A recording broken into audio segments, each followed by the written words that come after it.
Indépendance, cha-cha, tozumiye.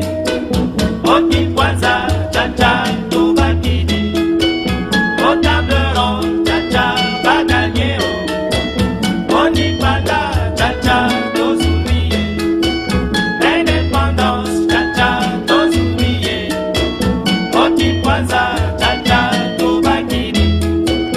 Otableron, cha-cha, baganyeo. Oni panda. Asoreko na bako, bayokani motomoko, nakonaka na cartel, balingani na front commun, bolikando kazavugo, elumumba na kalondi, boliatombe kamitatu.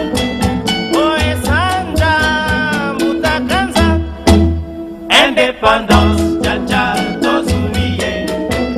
Oti kwanza, cha-cha, Spécial 30 juin, ce plateau spécial reçoit pour ces jours le pasteur Pierre Kassambakana, lui qui est le responsable de l'église primitive. Il va aussi nous parler de tout ce qui a tourné autour de ces événements parce qu'aujourd'hui déjà nous comptons 60 années depuis que nous sommes indépendants. Pasteur Kass, bienvenue sur notre plateau. Merci. Je vous vois vêtu un drapeau sur la tête et même sur la hanche. Ambassadeur pour la paix à travers le monde. Ah, vous êtes ambassadeur de la paix aussi. Oui. Est-ce que l'œuvre de Dieu ne se contredit pas avec... Mais non, mais les serviteurs du Seigneur sont des ambassadeurs. Ah, tous les serviteurs. Les ambassadeurs, oui, tous les vrais sont les ambassadeurs de Christ Yeshua. Ah, vous signalez tous les vrais. Tous les vrais, ils sont en mission. Seuls les faux. Ambassadeurs. Les faux sont au service du diable. Ok. Sont les ambassadeurs de Satan. Ils représentent Satan sur la terre et égarent les gens. Voilà. Mais ceux qui ont été véritablement appelés et établis par le Seigneur lui-même, ce sont ces ambassadeurs. Et ils représentent le royaume du Seigneur sur la terre qui est la joie, la paix et la justice par le Saint-Esprit. Alors en tant qu'homme de Dieu, vous allez nous faire votre lecture de cette actualité. Parce qu'il y a des comparaisons qui se font. On parle de l'indépendance de la République démocratique du Congo qui est comparée à la sortie du peuple d'Israël en Égypte. Est-ce que, au regard des Écritures, au regard des signes d'événements, cette nuance-là est-elle logique? Cette comparaison. Oui. Non, la comparaison n'est pas juste. Parce que Israël qui sort de l'Égypte, il était le peuple du Seigneur. C'était les enfants appartenant à un seul homme qui était le serviteur du Seigneur. C'était Jacob. À travers 4 femmes qu'il avait épousées, il avait eu ses enfants qui se sont multipliés. Et pourquoi est-ce qu'ils avaient été en Égypte? Ils avaient été en Égypte pour avoir méprisé la présence de leur Seigneur ou leur Sauveur. Au milieu d'eux, ils avaient méprisé leur frère Yosef, qui était le prophète qui prédisait l'avenir, parce que le Seigneur conduit son peuple à travers les vrais prophètes. Et celui-là fut finalement vendu en Égypte par Juda, de commun accord avec ses frères. Finalement, c'est lorsqu'il y avait la famine sur toute la terre que Jacob avait compris qu'il devait envoyer ses enfants en Égypte pour aller acheter à manger, la nourriture. Quand ceux-là sont arrivés en Égypte, ils ont trouvé le chef, sans savoir que c'était leur frère qu'ils avaient méprisé, qu'ils avaient vendu. Lui, il les avait reconnus, mais eux, non. Finalement, Yosef, qui s'est présenté à ses frères, ils ont fêté, ils ont pleuré ensemble de s'être retrouvés. Alors Yosef a exigé que Et tous viennent habiter avec lui en Égypte, avec leur père et leur mère. C'est comme ça qu'Israël s'était retrouvé en Égypte. C'était parce qu'ils avaient méconnu la présence d'un grand prophète qui représentait le Seigneur sur la terre, au milieu d'eux, dans leur famille. Maintenant, tout cela avait été dit au prophète Abraham, qui est notre père dans la foi. Sache que ta descendance séjournerait dans un pays qui ne sera pas à elle, puis ils seront maltraités pendant 4 siècles, mais qu'au bout de ce temps, je vais les délivrer par ma main puissante.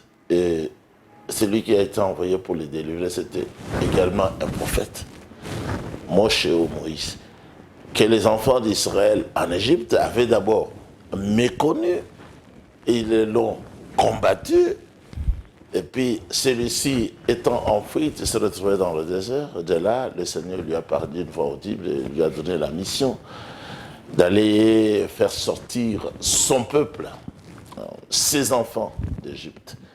C'est comme ça qu'ils ont connu leur sortie, mais notre sortie n'est pas comparée avec la sortie du peuple du Seigneur, parce qu'ici, nous avons été colonisés. Nous avons été colonisés par les Belges. Nous vivions avec eux. Ils étaient devenus comme nos pères. C'est-à-dire qu'ils nous ont appris à lire et à écrire. Et ils ont construit les routes, ils ont construit les hôpitaux, les établissements scolaires et tout ce que nous avons connu en ce temps-là. Moi, j'ai vécu au temps de Belges. Je peux dire que je vivais bien avec mon père qui n'était qu'un machiniste. Il était capable de s'acheter de beaux vêtements. Il était capable de bien nous nourrir. Nous avons étudié sans payer le minerval. Je n'avais jamais vu les parents dépenser de l'argent à l'hôpital quand on était malade, parce que dans la société, il y avait et les hôpitaux et d'autres choses encore. Le train circulait très bien, c'était comme si on était en Europe. Bon, ici, pour nous, qu'est-ce qui est arrivé? C'est aussi la jalousie des politiciens congolais qui avaient voulu que les Belges retournent chez eux, que nous soyons seuls, que nous restions seuls, parce qu'ils étaient capables, avaient-ils estimé, de faire comme eux. C'était la jalousie. C'est ce qui s'est passé. C'est totalement différent. Donc, bref, tout à fait différent. À la base, c'est quoi? La jalousie. La jalousie.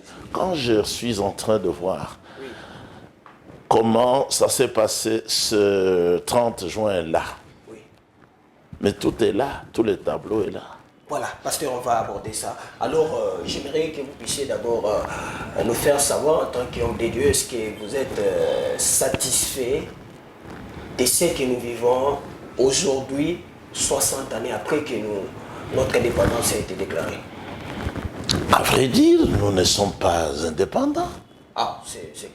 Non, non. Pour dire ce qui est vrai, moi je suis un serviteur de Dieu, je suis aussi un psychologue, conseiller d'orientation scolaire et professionnelle. Dans tous les deux cas, je dois dire la vérité, nous ne sommes vraiment pas indépendants. Nous ne sommes pas où vraiment, parce que dire que nous ne sommes pas et dire que nous ne sommes vraiment pas... Nous ne sommes vraiment pas indépendants. Nous dépendons toujours des autres. De qui? Bon. Quand j'ai examiné le tableau de ce qui s'était passé ce jour-là, le 30 juin, j'ai vu le roi Baudouin qui est arrivé. Moi, j'ai eu le temps de le connaître aussi, parce que j'étais déjà sur la terre. Je suis né en 1953. Je me rappelle même des chants qui étaient chantés pour le roi Baudouin. J'ai vu Kasavubu, qui était notre premier président.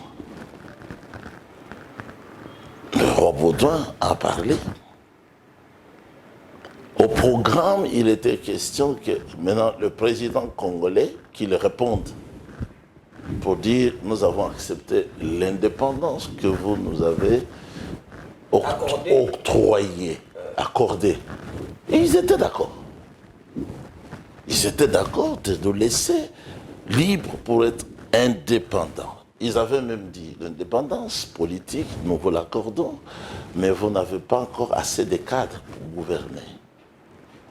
Économiquement, vous ne pouvez pas maintenant être indépendant.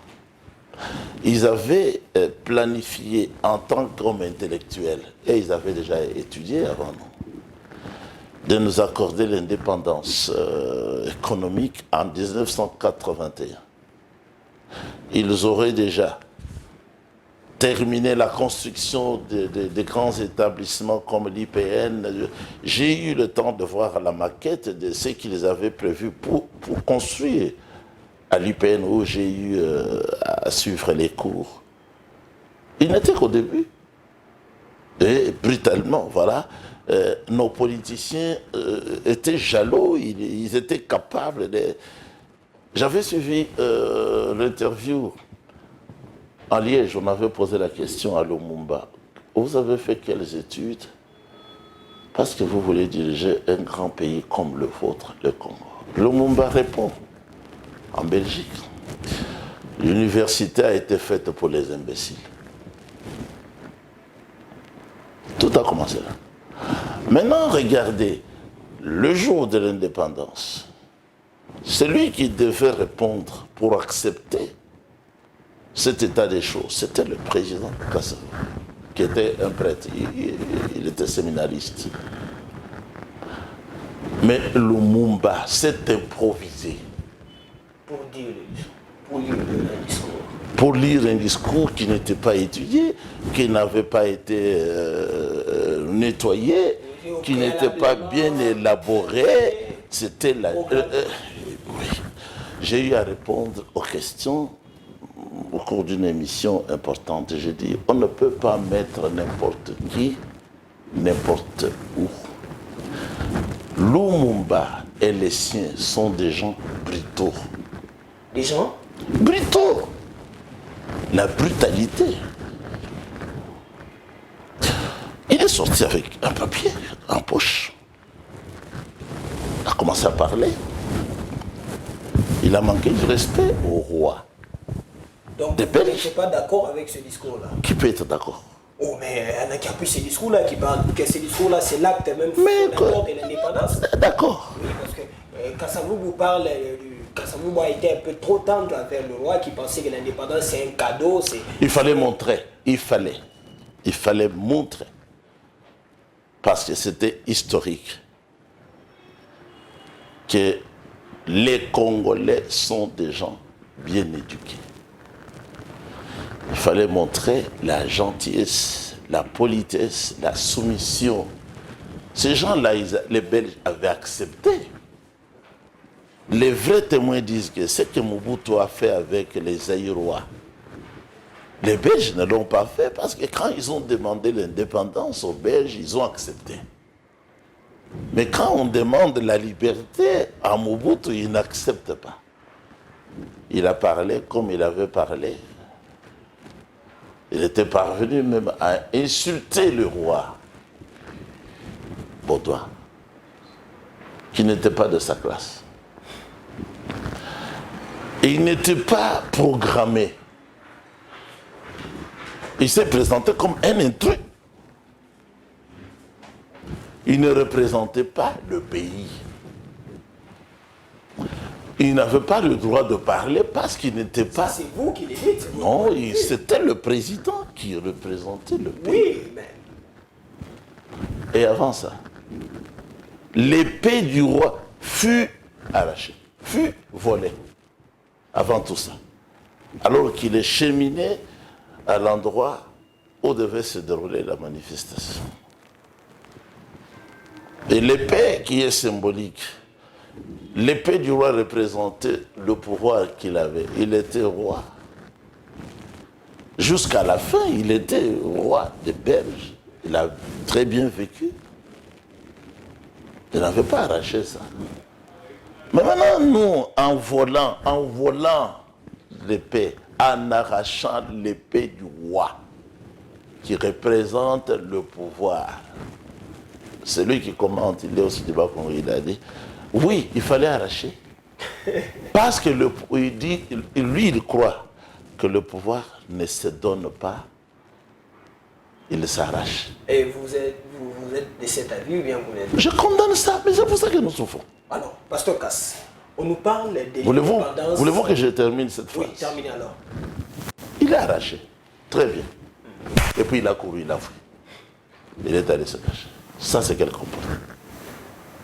C'est quel comportement devant les gens qui ont étudié, qui étaient venus pour nous accorder notre indépendance. Mais ils ont vu, mais on donne le pays aux voleurs. Est-ce que chose qu'aujourd'hui, nous ne vivrons pas le vol? Au haut niveau. C'est partout? Non. C'est pas seulement au Congo? Oui, vous pouvez dire ce que vous dites. Allez en Belgique, allez en France, Avec qui on veut pas? allez aux États-Unis. Non, ne parlez pas de ça, s'il vous plaît. Il y a des choses qu'on peut comprendre. Vous n'allez pas dire que le directeur du cabinet du chef de l'État, aujourd'hui, ce qu'il a fait là, c'est humain.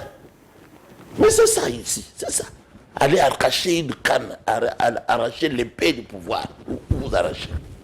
On a dit on va construire des maisons pour les militaires, pour les apaiser. On va construire des maisons pour les policiers. Lui, tout un directeur du cabinet des chefs d'État se transforme en voleur. Et ça c'est quoi? Ce n'est pas en devenant le chef, le directeur du cabinet qu'il a appris ça. Il a appris à la maison. Leur tribu, comme je vous dis, les Lumumba, ce sont des brutaux. Maintenant, regardez. Le héros national. Il a arraché, puis Lumumba aussi s'est improvisé. C'est ça, arracher le pouvoir. Dictateur. Maintenant, regardez. Kasavubu était là. Il a été placé par les parlementaires. Le président. Comment est-ce que Kasavubu était-il mort? Bon. Et on a fait un coup d'État. On a arraché le pouvoir. Les Belges avaient déjà vu ça.